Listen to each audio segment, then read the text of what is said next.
Today we've taken you to Midland, Texas to Miss Casey's Christmas Store and More. Now it's run by two fantastic sisters, Kathy Harrison and Becky McCraney, and they have such a great reputation when it comes to Christmas decorating. They're the official decorators of the tree in the State Capitol building in Austin, Texas. Their store has a tree for every theme and every space.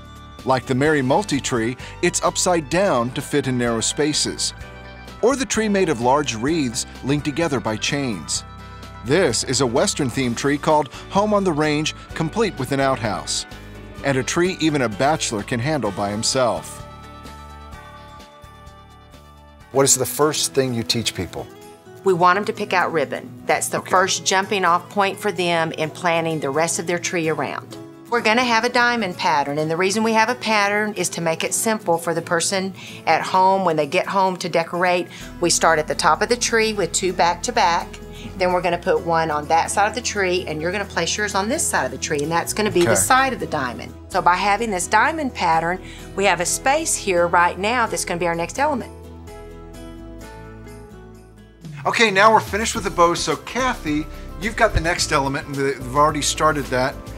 It's the balls. It's the balls. Okay, now. What are you gonna do with this, Foreman? Well, here's the thing. If I were to look at the size of the tree and look at this, I would say, wait, this is too big.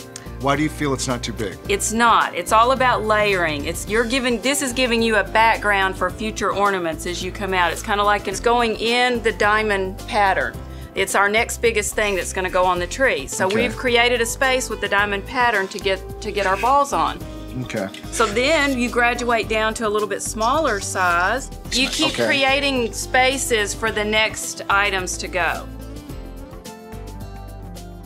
So Kathy, as you're finishing up that, Becky, what's the next stage after these ornaments? The next addition that we're going to have is our florals, and that's going to continue to carry out our color, our theme that we presented with our ribbon, and we got started with it. Okay. And there are beautiful florals out there. They're hand-wired, they're glittered. We like to add a lot of glitz and glamour at Christmas time.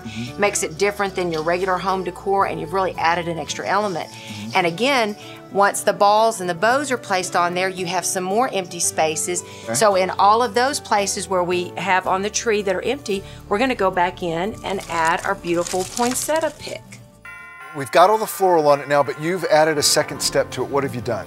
We've added a filler spray, and this is something that is glittered, it's gold. It again continues to carry out our theme of red and gold. The next stage is the beadwork, right? Putting the beads on. This is kind of like the jewelry. Would you also, like, you call it garland? Like if people put garland on their tree? It's called bead garland. There are tinsel garlands. Sometimes a tinsel garland may be done a little sooner in the process and laid up in the tree to be part of the filler. This bead garland, however, is more of a drippy thing on the outside, kind of like icing. Can I help? And you have, get that started up there. We always start at the top, and you work your way around the tree. You can do it several different ways. You can go all the way around on the different layers. You can go at an angle.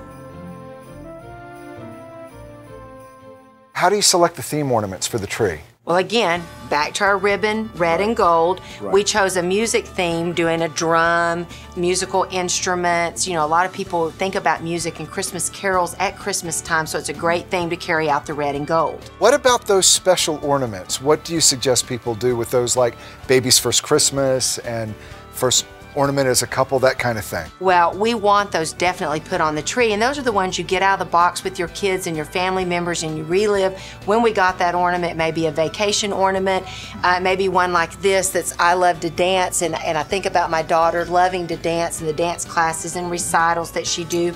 Maybe a cross that represents a baptism for one of your children. I think you have more of a sporting ornament there, whatever sports your kids are involved in. Those are the kind of fun things that your kids want to add with you and that are important to them. That is a gorgeous tree, and I did help, didn't I? Didn't I help? I helped up there, I helped over here.